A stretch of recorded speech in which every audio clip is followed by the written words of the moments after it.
What's up, YouTubers? Simon here. Welcome to HannaTalk. Today, I'm chatting with an actress who's spanned across from many different mediums, from live action to anime to a whole range of things you'd never ever expect. She's best known in the anime world as playing a lot of maternal figures, and particularly one of the series she starred in was Lupin the Third, and is now back in Lupin the Third Part 4. Please welcome Ellyn Stern. Ellyn, how are you? I'm doing so much better. Thank you. We have had the flu here, and I had asthma and bronchitis and the flu, and thank God I'm doing much better. Yeah. So I hope it hasn't traveled all the way across the pond. No, it definitely hasn't. I'm sure it hasn't. But we have very strange weather here. It rains one day, and then it's sunny, and then it rains, and then it's sunny. It's been very interesting, the global warming effect. I definitely can relate to that, especially because that's kind of the weather, as you described there, it's kind of like Melbourne in a way. And in fact, you were in Melbourne, Australia last year with your husband Richard Epcar for Supernova. Yes, love Melbourne. It's I'm glad to hear that. And how has it been? And what has it been like going to conventions like outside of America and such? Well, I have to tell you, first of all, I am so madly in love with Australia. The first time we were there, we went to Supernova, and we were in Sydney, which was amazing. And we went to the zoo there. We went to, what is it called, the Javelin Caves? Uh, I've never actually heard of those before myself, so There, there are these amazing caves where people go and they play music, and they have stalactites and stalagmites, and they're just gorgeous. And the caverns are so deep that people have actually had weddings and concerts in there. wow. And Um, Anyhow, Sydney is beautiful. Sydney actually reminds me a little bit of an area that we have here called the Marina del Rey, although Sydney is much more beautiful. I uh, mean, your opera house, and it's just gorgeous. that's really good to hear. I'm really glad to hear that you love Australia so much. Well, Sydney is kind of it's kind of Beverly Hills like for us. It's very expensive. It's uh, it's very it's very commercial, and I'm sure that's why you look down upon it. Um, but as someone who hasn't been there before, it's very novel and very lovely. It, Am I right? that's definitely true. I think from for an overseas traveler, they definitely see that, of course. And for people like myself, I've been in Australia all my life and everything, and it depends really on the area of Sydney, for example. Like Bondi Beach, for example, is one of the most beautiful places to be in and such. It is beautiful, truly. Mm. But anyway, starting going into like your career as an actress, how did you get started in acting? Well, I started acting when I was 12 years old. I I was given the complete works of Shakespeare, and I used to have fights with my mother. And I'd take the copy of Shakespeare into the bathroom, and I became a mirror actress. And I'd wail to the mirror. I'd take Euripides' Greek tragedies, Medea, and I was Medea at 12 years old, crying to Jason to bring back the golden fleece into the mirror. So that's that's really when my love of acting began, when I was that age. Actually, I saw Dame Judith Anderson do Medea, Oh, and wow. it was the most thrilling thing I had ever seen when I was quite young, even younger than 12. And I thought, that is the kind of actress I want to be. So acting for me has always been a craft, an art that I've wanted to perfect. And so acting takes on many paths. Sometimes it goes into voice, sometimes it's on screen, sometimes it's on stage, and I embrace it all. That's fantastic. And that's definitely true. I mean, looking at your on your official website and everything across your entire resume, you've worked across like every medium in the entertainment industry, from, as you said, from on-screen acting to voice acting to theater acting. And how is it the and through each one of those mediums, have you tried to get into like a certain mindset for each one of them? Like for example, when you go from on-screen acting to voice acting, you have to kind of get into like a certain mindset for that. Well, there's different techniques for each medium. Excuse me, I better plug in. Hold on. It's okay. Uh, when you're doing theater, it's a very big instrument that's needed. You go into rehearsal for say 6 weeks, and you rehearse the scenes over and over and over and over again, perfecting them, finding the definition, finding the subtlety, finding the subtext, finding the nuances. And then you have a 6 week run, for instance. And during your 6 week run, it changes every night.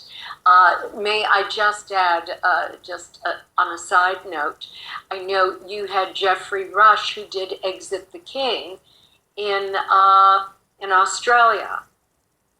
Are you aware of that? Yeah, I heard that Jeffrey Rush has been involved in quite a lot of theater work, and I think I may have heard of something about that before, but uh, Anyhow, I did anyway. it here.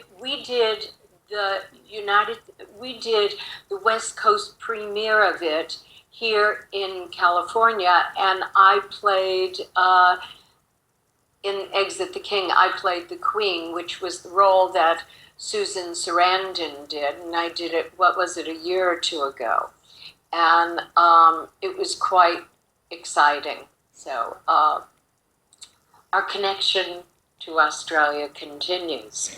But anyhow, getting back to the question you were asking, so that's the way theater works. When you are doing film, you have the privilege of rehearsing before you shoot. Sometimes each director will rehearse it a little bit differently. Perhaps you'll rehearse for a week before, but generally you just rehearse right before your take. And then you do a number of different takes until the director finds the take that he wants for each shot. And many times when you're shooting film, it's not in sequence. So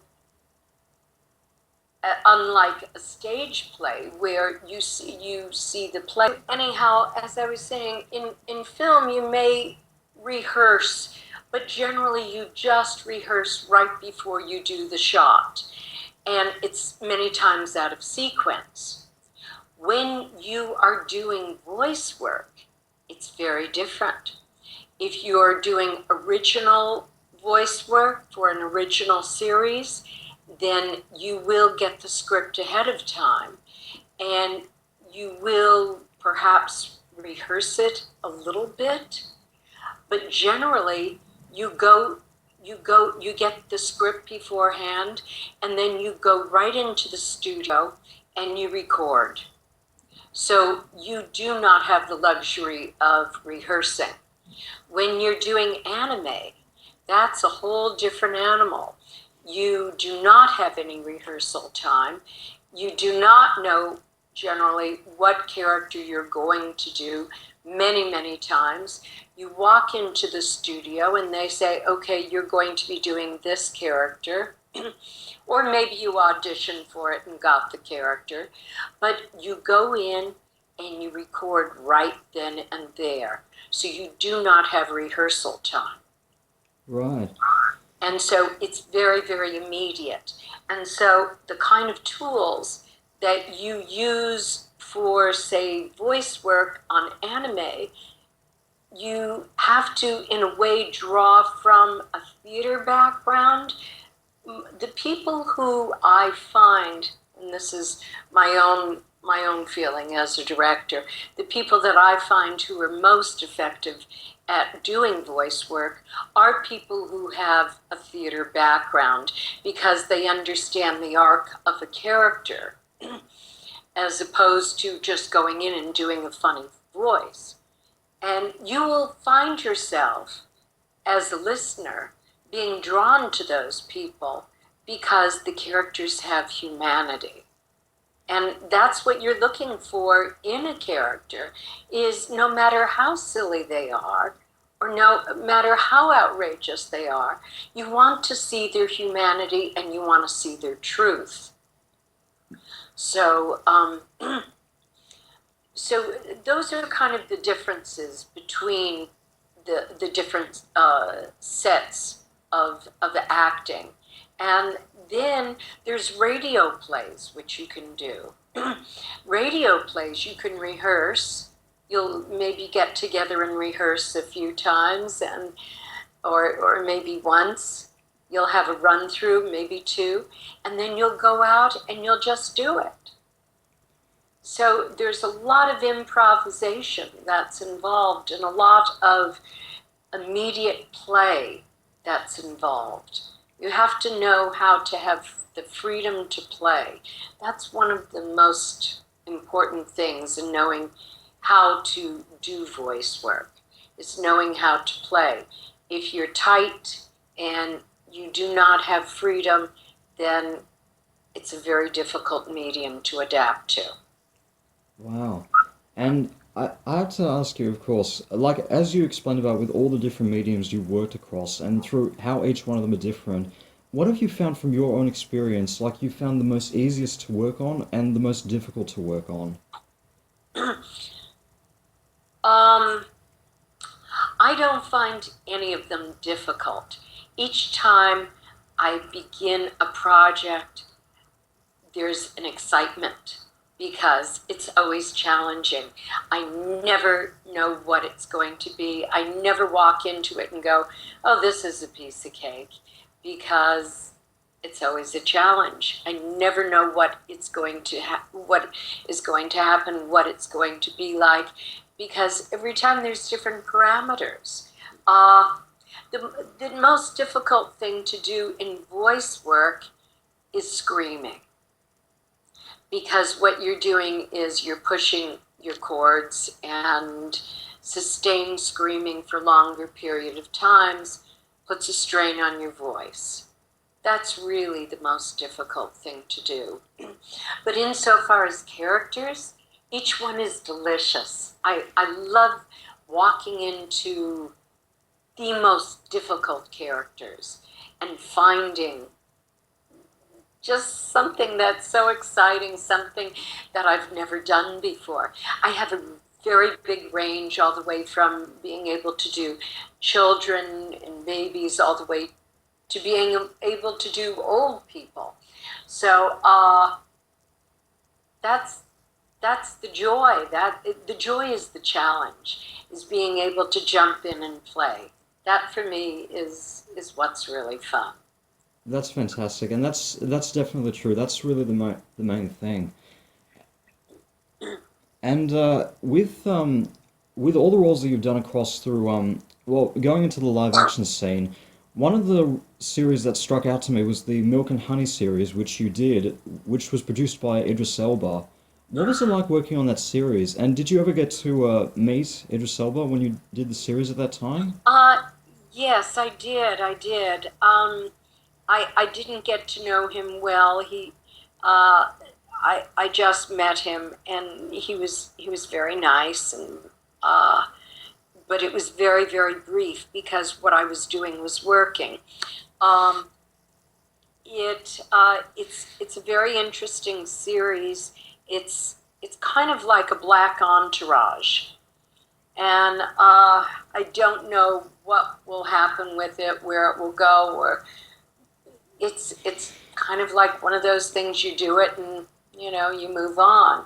But it was great working on it, and I really enjoyed the character. For me, the character was kind of like an Ari Gold kind of a character. She was very manipulating, very much in charge, and very duplicitous.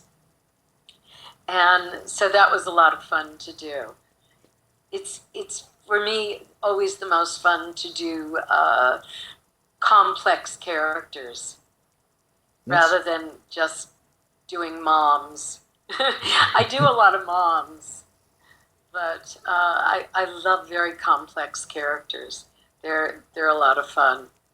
That's That's definitely fantastic, and that's also the other question I was about to ask you. Where with all the roles that you've sort of done across every sort of across all the mediums that you've worked in, have you ever been like given a role that that you sort of refused to do because you felt like you didn't like the way the context of the show worked, or maybe the way this character was acting? Have you ever refused like certain roles across any medium that you've worked in? Well, when I was younger, I was asked to do like uh, nude kind of stuff, and it felt unnecessary, and I valued my career much more than being a trophy or a token nude person. I don't know how else to put it. I turned down stuff like that. Okay. And with working across like in the different shows, like for example, working in Milk and Honey, which you got the chance to meet Idris Elba, and working on Escape the King with Jeffrey Rush. No, I didn't work with Oh, Jeffrey Rush. oh, okay. That would have been amazing. What I meant was that Jeffrey Rush did it in Australia, Ah, and okay. I did Exit the King, the West Coast premiere of it here in the United States. Right. But with working across like all these different sort of shows, and especially working with, like for example, in Milk and Honey with Idris Elba and such, do you still ever get like moments of, like pinch yourself sort of moments of working with such, like being able the chance to work with such big actors, like across any of the mediums you've worked in? I work with all kinds of big actors. One of my early TV shows, and this was one that I did on KCET. I don't even know where it is or what happened to it. I did it with Bryan Cranston, who's a very old friend of mine. Of course, who Brian is, and Breaking Bad, and he was just on Broadway doing All the Way, the story of Lyndon Johnson. He is just a brilliant actor. And so anyhow, Brian and I did this KCET, that's a television station we have here. It was a show here. And his father actually directed us. Brian's father, Joe Cranston. Right. So that was early on. I've always worked with interesting major actors. I once, oh my God, I was once working on this show. What was it? Oh, it was Marcus Welby. This was many, many years ago. And there was a guy, I walked onto the set and I thought, who is that guy? He looks ridiculous. And he was wearing a one-piece silver lame jumpsuit. I mean, can you just imagine that? I'm kind of picturing that right now. And so I mean, I was very young, but I'm looking down my nose at him. Well, guess who it was? It was James Brolin, the Oh, lead of the wow. show. That's fantastic. And so do you still get like nervous moments or like pinch yourself kind of moments because you've worked with such big actors and still do? No, no. I'll tell you, I did get a thrill though. Uh, there's two thrills I've had. Uh, I was coming out of a screening just this last year. I was coming out of a screening having seen Macbeth, and my friend who I was with said, "The Queen just walked by." I said, "What?" Standing right in front of me, I mean, handshake in front of me, was Helen Mirren. Oh, And wow. so I introduced myself, and she couldn't have been warmer and more lovely. Um, it was thrilling meeting her because I just admire her so much. Another thrill that I had, and this was the only time I've ever, I met John Wayne. I was to his house several times, and he was very, very impressive. He walked in the room and the room stopped. He was larger than life. You could not believe his presence. He was just an amazing, amazing presence. But the biggest presence I've ever been in contact with, my my son is a drummer on Broadway. He Oh, did Spider-Man: Turn Off the Dark. He was just in Nerds. It was supposed to open, but I understand they're postponing it. The story of Steve Jobs and Bill Gates. Anyhow, and he actually spent some time in Australia with his band Carney. They toured. Um, but anyhow, I'm getting off subject. that's okay. I went to see the opening of Spider-Man: Turn Off the Dark on Broadway.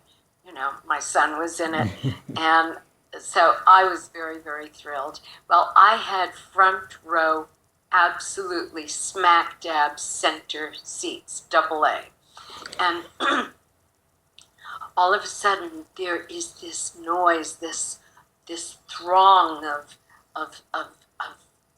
of Walla that's just building in the audience. This is before the show has started. And I look behind me, and there is President Bill Clinton. Oh, oh my God. And Wow. well, let me tell you something. I turned into 7 years old. I could have said something intelligent. I'm an intelligent woman. I walked up to him, and he's standing there. I mean, you cannot believe the presence of this man. He's the largest presence I've ever seen. And every single person that he looks at, he makes them feel like they are the only person in the room. Well, there wasn't anybody else in the room. There was Liam Neeson there was Al Pacino, there was nobody. You know what I mean? So, Yeah, wow. anyhow, I'm standing there, and all of a sudden I do this. Mr. President, President Clinton.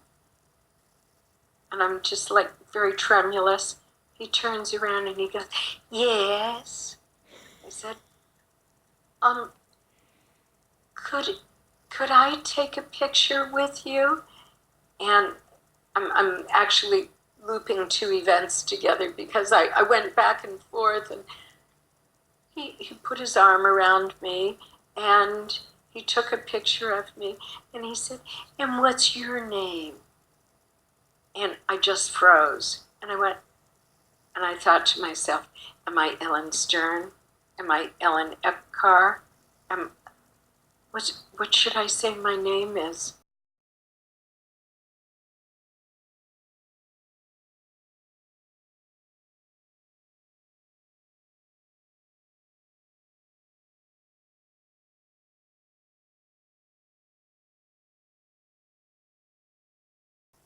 I said, Ellyn.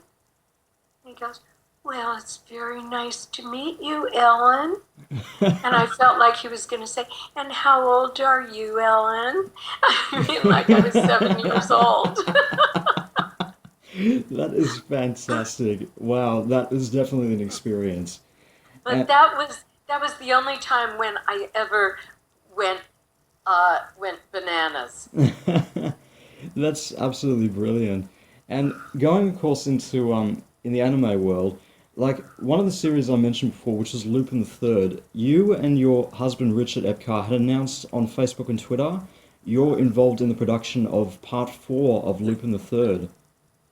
It's the Blue series. We co-directed it, and also Richard and I both did voices in it. What has it been like going back in that series? Because I was looking through your IMDb page, and you started the series back in 1977. Was that when it was? I think so, but IMDb I, can be a little I bit think it was misleading. like 12 or 15 years ago. What has it been like going back to work on that series again, especially after having done it for a long time, like that long ago? Well, it was really, really delightful, like meeting an old friend. And we were able to bring back most of the original cast, which was really fortunate. And they were delighted to revisit it also.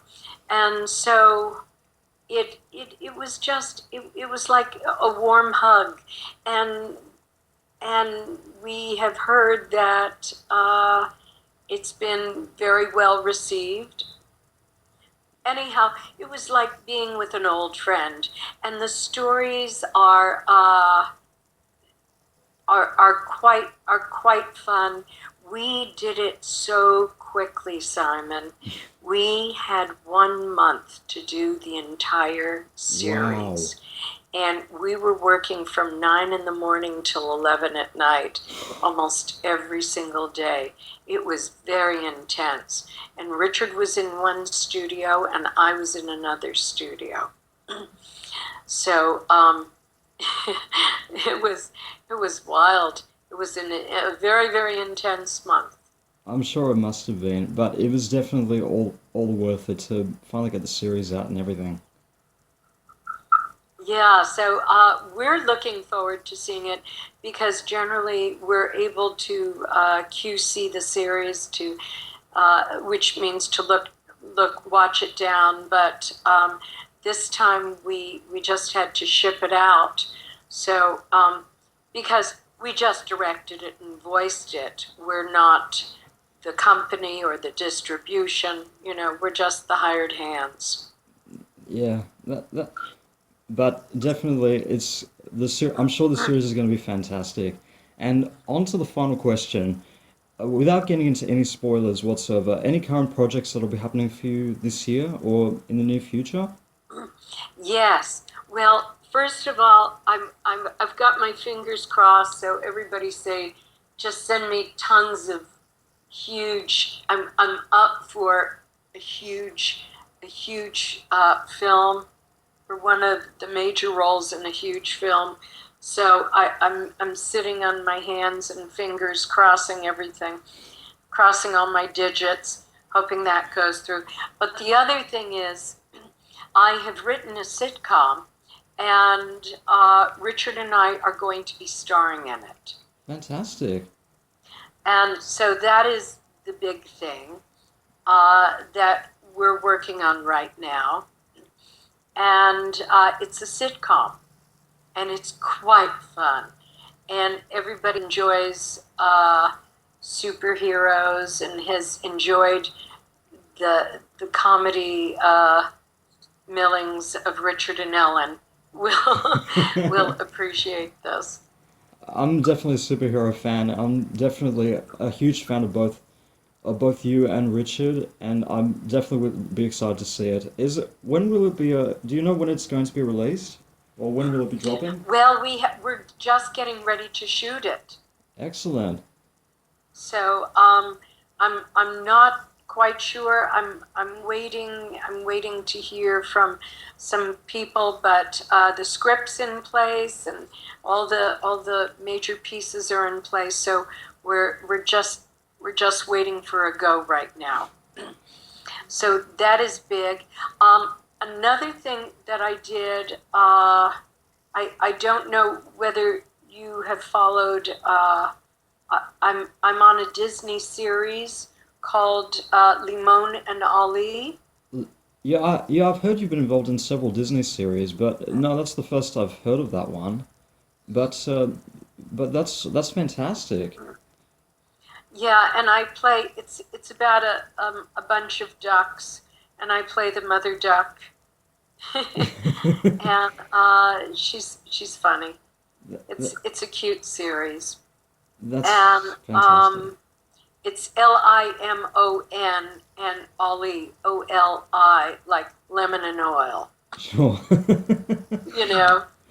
That's definitely fantastic, and I hope the projects go really, really well for you.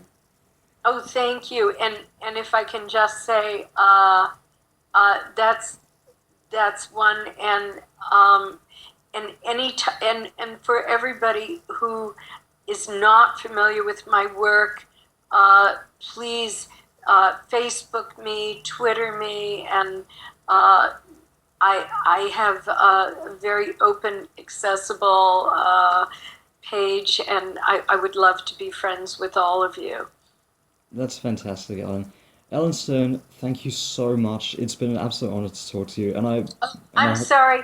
I have one more thing to say. oh yes, of course. Sorry about I that. have a children's book that is out, Oh, fantastic. and it's called "I'd Love to Give a Butterfly a Hug," That's great title. That, and you can purchase it on Amazon.com, and I also have a Facebook page for that also. So anyhow, those are just a few of my things. that's fantastic, and I hope they go amazing for you. Ellen, thank you so much. It's been an absolute honor to talk to you. Simon, it's been a pleasure talking to you. Thank you so much, and hope to see you and Richard back in Australia someday. Oh, we look forward to it. Thank you so much. Well, guys, if you'd like to find out more about Ellyn Stern's work, you can check out her official website and follow her on both Facebook and Twitter, and check out all of her projects with links down below in the description. And don't forget to subscribe down below to HannaTalk, as well as check out my Facebook page, Twitter account, and check out my music channel, Simon Hanna Music, as well. Thank you guys so much for listening. This is Simon, signing off. See ya!